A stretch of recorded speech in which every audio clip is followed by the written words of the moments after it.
encore il y a des sœurs qui sollicitent quelques imams, des prêcheurs, etc.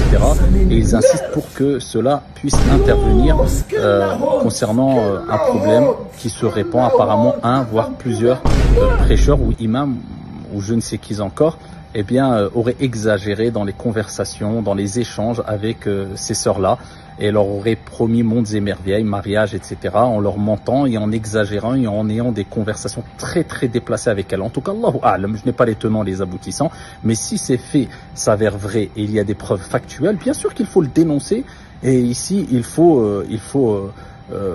rappeler les choses comme il se doit. Et bien sûr, je fais ce rappel, j'ai pas de leçon de morale à donner à mes frères et sœurs, prêcheurs, imams ou je ne sais qui encore, mais je fais simplement un rappel pour moi le premier, il faut faire très attention lors des échanges. Il faut garder une certaine éthique, préserver sa mouro'a et faire très attention à ne pas ouvrir des portes qu'on ne pourrait pas refermer. Et il faut toujours entrer par la porte et pas par la fenêtre. Et cela concerne tout le monde, monsieur tout le monde, que ce soit un savant, un imam, un prêcheur, peu importe. En tout cas, faites très attention. Ne vous faites pas avoir, je parle aux frères et aux sœurs. Lorsque vous échangez, gardez votre éthique, gardez le cadre et ne faites pas confiance à n'importe qui. Ici, l'être humain reste faible, peu importe qui il est.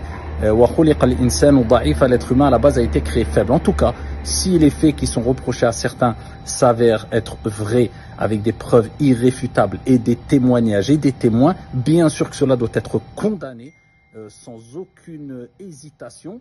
Et ces gens-là doivent être dénoncés. Mais s'il y a des ambiguïtés, s'il n'y a pas de preuves, eh bien, on recommande la crainte d'Allah subhanahu wa ta'ala à toutes et à tous, afin de ne pas lancer des fausses accusations sur qui que ce soit.